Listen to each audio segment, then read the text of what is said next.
तर आपण आज बनवणार आहे खोबऱ्याचे वडी। तर खोबरा छानपणे असे खिसून घ्यायचा आहे, चांगलेपणे खिसून घ्यायचा आहे खोबरा। खोबरा खिसून झालेला आहे, तर मस्तपैकी याला भाजून घ्यायचा आहे।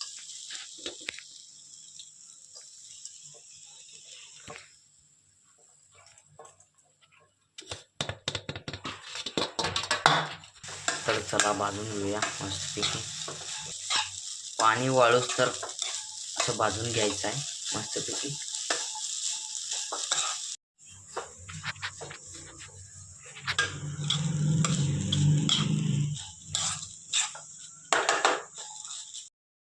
मस्तपैकी भाजून घ्यायचं आहे। तर 2 वाटी नारळाच्या खीससाठी 1 वाटी साखर घालून घ्यायचं आहे। मस्तपैकी मिक्स करायचं आहे।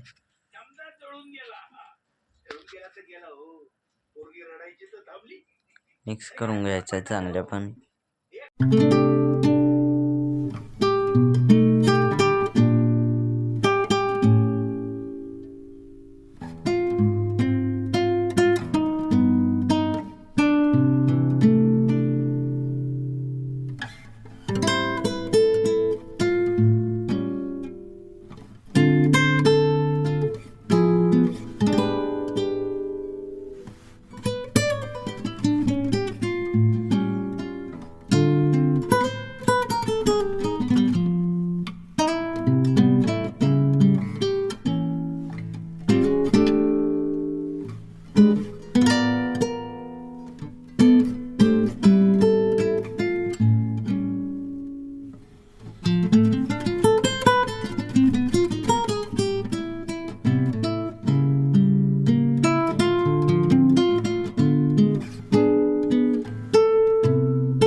तर असं छानपैकी एका ताटात घालून सफाई करून घ्यायचं आहे आणि 6 तास वाळायसाठी ठेवायचं आहे।